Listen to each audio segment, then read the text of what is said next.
बिस्मिल्लाहिर्रहमानिर्रहीम। नाज़रीन, मैं हूं आरिफ हमीद भट्टी, एक आम शहरी, और आप देख रहे हैं यूट्यूब चैनल आरिफ हमीद भट्टी। अगर पसंद आए इसे सब्सक्राइब करें, लाइक करें, हो सकता है तो शेयर करें।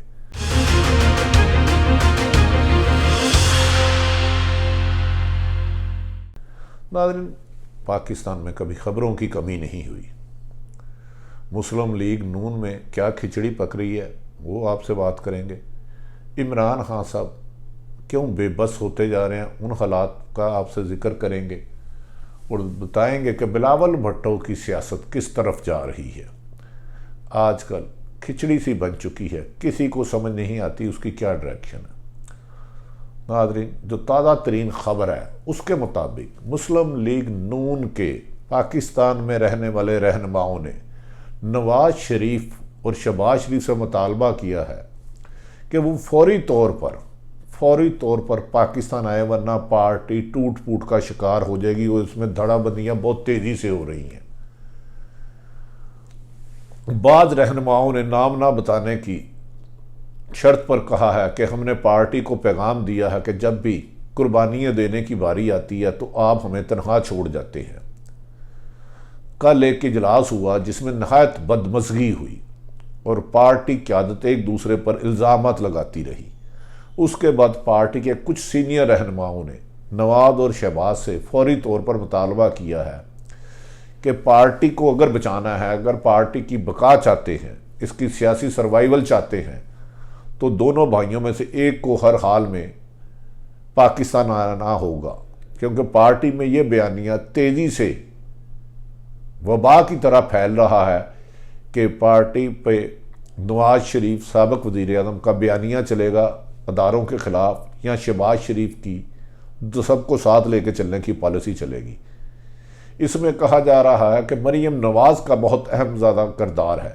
मरीम नवाज़ जो नवाज शरीफ कैंप के करीबी लोग हैं उनको फ़ोन करके कहते हैं नहीं, असल बयानिया नवाज शरीफ का है और हमें हुकूमत से ज़बरदस्ती निकाला गया, हमसे इंतकाम लिया गया, हम इन सब से बदला लेंगे और इनको नहीं छोड़ेंगे जैसे ही इक़्तिदार आएगी।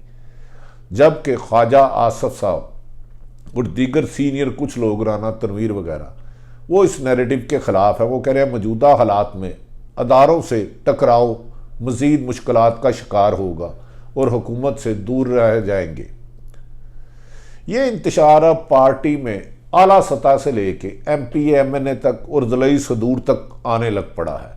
अब नवाज शरीफ और शहबाज शरीफ को पैगाम पहुंच गया है कि अगर आप दोनों भाइयों में से कोई ना आया तो पार्टी में फॉरवर्ड ब्लॉक के साथ ना सिर्फ फॉरवर्ड ब्लॉक बनेगा, बल्कि कुछ लोग अपने आने वाले वक्त में सियासी रास्ते जुदा कर सकते हैं। इस मौके पर खसूसन उन्हें बताया गया कि खानेवाल से जो MP कल बासत डाहा वज़ीर आला पंजाब उस्मान बुज़दार से मिले हैं, उन्होंने भी मीडिया पर आकर कहा कि मैं गुलामों की पार्टी का नहीं हूं, मैं गुलाम नहीं हूं, मैं एक इंडिपेंडेंट सियासतदान हूं। उन्होंने अतात ताड़ड़ के इस जवाब पर कि हम नोटिस देंगे, उन्होंने कहा अतात ताड़ड़ मुंशी है, वो मुझे नोटिस कौन देने वाला है, इनमें जुर्रत ही नहीं। ये बात वो मीडिया पे कह चुके हैं और आज वो GNN के दफ्तर तशरीफ़ लाए तो हमारी बात उनसे हुई। उन्होंने कहा मैंने ज़िंदगी में असूलों पर सियासत गुजारी है, मैं गुलामों की तरह नहीं रहूँगा। अगर मेरे हलके के लोग मुश्किलात का शिकार हैं और उनके मसाइल के हल के लिए मैं वज़ीर आज़म से मिलता हूँ और वज़ीर आला पंजाब से, खासूसन उन्होंने कहा उनके ज़ाती तलक मरासम हैं और उनके वालिद साहब से भी उनके मरासम थे। नाज़रीन, कहा जा रहा है कि वज़ीर आला पंजाब उस्मान बुज़दार मुस्लिम लीग नून के नाराज़ अरकान को बुला कर मिल रहे हैं और उन्हें फ़ंड खूब दे रहे हैं, तरक्याती नाम पर फ़ंड दे रहे हैं। मादी में इस फंड के ख़िलाफ़ नवाज शरीफ सख्त इमरान खान तकरीर करते रहे कि ये तरक्याती फ़ंड रिश्वत के तौर पर दिए जा रहे हैं। अब कहा जा रहा है कि इमरान खान उस्मान बुज़दार की तारीफ़ कर रहे हैं कि वो मुस्लिम लीग नून के नाराज़ अरकान को बुला के तरक्याती फ़ंड दे रहे हैं। इससे सियासत में बेहतरी की बजाय छांगा मांगा की सियासत लौट आएगी और पैसे की तरफ वापस चले जाएगा, खरीदो फरोख्त ज़्यादा होगी। ताहम सियासी इस्तेहकाम के लिए ये चीज़ तो अच्छी नहीं, लेकिन वक्ती तौर पे शायद PTI इससे मफाद हासिल कर सके। ताहम बासत डाहा और दीगर मिलने वालों ने कहा है कि वो नोटिस भेजे, हम उनको जवाब देंगे, हम गुलाम नहीं हैं। और इसके अलावा आला जो ए क्लास की कैटेगरी है, उन्होंने नवाज शरीफ को मौजूदा सूरत हाल से बता दिया है कि पार्टी बिखर जाएगी और इसको संभालना मुश्किल होगा। जिस पर अब देखना यह है कि शहबाज शरीफ साहब इस वादा तो कर रहे हैं कि मार्च के आखिर तक पाकिस्तान आ जाएंगे, वो आ जाएंगे तो पार्टी संभल जाएगी और अपने पाँव पे खड़ी हो जाएगी, वरना मेरा ख्याल है आने वाले दिनों में मुस्लिम लीग नून शीन हे का पे ते में तकसीम हो सकती है। दूसरी तरफ वजीर आजम पाकिस्तान इमरान खान साहब पुरज़म है लेकिन सख्त परेशान है। वो जो खिदमत करने आए थे उसका टारगेट अचीव नहीं कर पा रहे।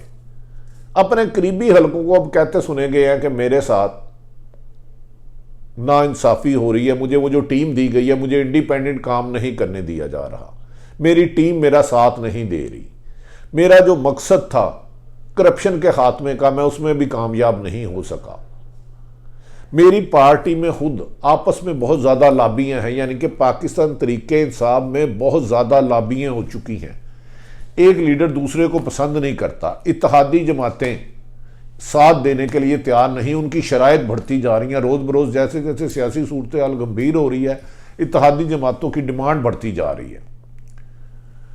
इमरान खान साहब ने हतमी फैसला ये किया था कि वो किसी से ब्लैकमेल नहीं होंगे, लेकिन कौमी असम्बली में नंबर गेम कम होने की वजह से उन्हें कहना है कि उन्हें कुछ ऐसी बातें माननी पड़ रही हैं जिस पे वो रजामंद नहीं होना चाहते थे, लेकिन मजबूरन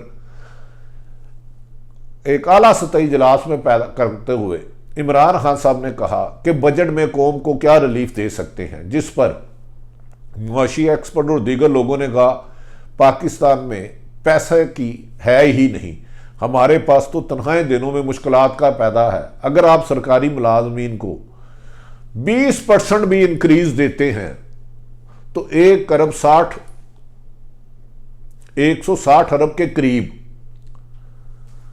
पैसे में इजाफी बोझ पड़ेगा, जो कि नामुमकिन है, इकॉनमी तबाह हो गई है। वज़ीर आज़म ये सुन के परेशान हुए, क्योंकि वज़ीर आज़म का ख्याल था कि वो बजट से पहले और बजट में आम शहरियों की मराद का कोई ना कोई फैसला करेंगे, कोई ऐसा पैकेज देंगे कि जो गांव और गरीब तबका है जिसकी 25,000 से कम सैलरी है उनको मैक्सिमम सहूलतें दिए जा सकें।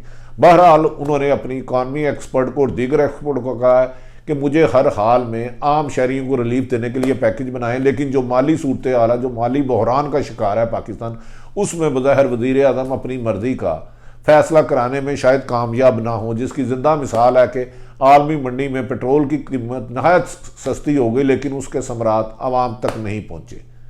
अब देखना यह है कि आने वाले दिनों में IMF से आए हुए वज़ीर मशीर ख़जाना हफीज़ शेख अपनी मर्जी और IMF की मर्जी का बजट लाते हैं कि कुछ आवाम की ज़रूरियात का भी देखा जाता है। ना जाने इमरान खान बहुत कुछ चाहते हुए भी बाद मजबूरियों की वजह से वो फैसला नहीं कर पा रहे जो फैसला करना चाहते हैं, अंदर से वो कौम की खिदमत करना चाह रहे हैं, लेकिन हालात की सितम ज़रीफ़ी है कि उन्हें इंडिपेंडेंट फैसला करने में मुश्किलात हो रही है। एक तरफ अपोजिशन का बेपनाह दबाव, दूसरा इकानमी तबाह, तीसरा उनके अपने इत्तेहादी नाराज़, चौथा अपनी पार्टी में गिरोहबंदियाँ ग्रुप बंदियाँ उनके लिए मुश्किलात का बायस बन रही हैं।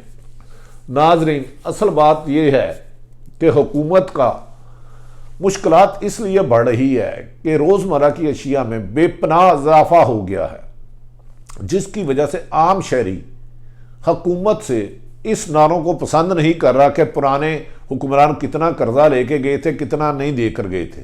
वो कहते हैं हमारा बिल पिछले साल 1000 रुपये आता था, अब 4000 आ रहा है। गैस की भी यही सूरत हाल है, रोज़मर्रा की अशिया की भी यही है। वो मुआवजा करने लग पड़े हैं पिछले अदवार में और इस अदवार में। यकीनन ये जो कर्जे बहुत ज़्यादा पाकिस्तान में आए हैं, माजी की हुकूमतें इससे बरीउल ज़िम्मा नहीं, लेकिन हुक्मरानों को हमेशा ही माजी के हुक्मरान कर्ज लेते हैं और आने वाले कर्ज देते हैं।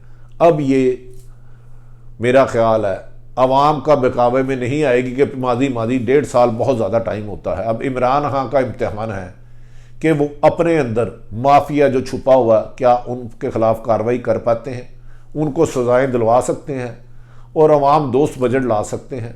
और चंद ब्यूरोक्रेट्स जिनके बारे में उनको शिकायत दी गई हैं कि वो उनके लिए नहीं बल्कि नून लीग के लिए काम कर रहे हैं, क्या उनके खिलाफ कार्रवाई कर सकते हैं? ये अब सारा इंसार वज़ीर आज़म इमरान खान साहब पर है। उनको एक बड़े फैसले करने होंगे। जब आप किसी बड़े मकसद के लिए जद्दोजहद करते हैं तो आपको कुछ नागवार फैसले करने पड़ते हैं जिनके नतीजे तो सख्त होते हैं लेकिन एंड ऑफ द डे बेहतर साबित होते हैं। लेकिन अगर आप कंप्रोमाइज़ करते रहें डाकू चोरों लुटेरों से तो आपकी रेपुटेशन भी गलत हो जाती है। नाज़रीन, ये सूरत हाल तो ये है। पाकिस्तान में कोरोना वायरस की भी है। कहा जा रहा है कि इस पर एयरपोर्ट खुसूसन कराची में अरेंजमेंट बेहतर ना होने की वजह से चंद लोग इस मुश्किलात का शिकार हो गए। अब देखना यह है कि हुकूमत इस पर काबू पाती है या नहीं पाती। लेकिन अब सियासत में ख़रीदो फरोख्त का ये सिलसिला नहीं होना चाहिए, क्योंकि सियासत को बदनाम ही इस छांगा मांगा की सियासत के बाद, गैर जमाती इलेक्शन के बाद हुआ था। अब देखते हैं कि बजट बनाने के बाद इमरान खान कामयाब होते हैं कि नहीं। बिलावल भुट्टो 1 ईंट की अपनी मस्जिद बनाना चाह रहे हैं। उन्होंने कल वकला से भी खिताब किया और कहा कि वकला बेनज़ीर के कातल और भुट्टो के कातल को तलाश करें। कुछ वकला ने यह सवाल किया कि जनाब, आपके वालिद 5 साल इक़्तिदार में रहे, वफाक और सिंध में हुकूमत आपकी थी। ये सवाल आप अपने वालिद साहब से करें कि मोहतरमा बेनज़ीर भुट्टो को शहीद किसने किया, किसने करवाया, किसके हाथ थे। लेकिन इस बार बहुत ज़्यादा कोशिश के बावजूद पंजाब में अपने रूट्स बनाने के लिए बिलावल कामयाब नहीं हो पा रहे। कई दर्जन से ज़्यादा दौरे कर चुके हैं, लेकिन ना तो वो अवाम का एतमाद ले पा रहे हैं और सिंध हुकूमत की नाकस कारकर्दगी और आसफ अली जरदारी पर मुबैना करप्शन का इल्ज़ाम उनके पंजाब में वोट बैंक को बढ़ने नहीं दे रहा, बल्कि कम होता जा रहा है। एक ख़ास मखसूस लोग हैं, जब वो पंजाब से आते हैं, सिंध से पंजाब आते हैं, तो वही लोग उनसे मिलते हैं। अभी तक कोई बड़ा जलसा नहीं कर सके। उनका ख्याल था कि मुस्लिम लीग नून की क़यादत मुल्क से बाहर है, PTI इतना डिलीवर नहीं कर रही। लेकिन माजी के मुबैना करप्शन के इल्ज़ाम और सिंध हुकूमत की नाकस कारकर्दगी बिलावल को पंजाब में वोट बैंक बनाने से रोक नहीं रही, बल्कि पीछे धकेल रही है। अब देखना है कि आने वाले वक्त में मौजूदा हुकूमत के पास मेजॉरिटी ना होने की वजह से भी कितना वक्त निकालते हैं। लेकिन ताहम अनकरीब जल्द पाकिस्तान की आवाम के लिए कोई बेहतर खबर नज़र नहीं आ रही। ये सच है कि इमरान खान बार बार इस अज़म को दोहरा रहे हैं कि मुझे अवाम की खिदमत करनी है, लेकिन हालात उनको इस चीज़ की इजाज़त नहीं दे रहे। नाज़रीन, आरिफ हमीद भट्टी की आम शहरी का यूट्यूब चैनल अगर आप पसंद आए तो इसे सब्सक्राइब करें, लाइक करें, तो हो सकता है तो शेयर करें। नाज़रीन, अपने इर्द गिर्द सब रहने वालों का ख्याल रखें, उनकी खुशियों का बायस बने। पाकिस्तान जिंदाबाद।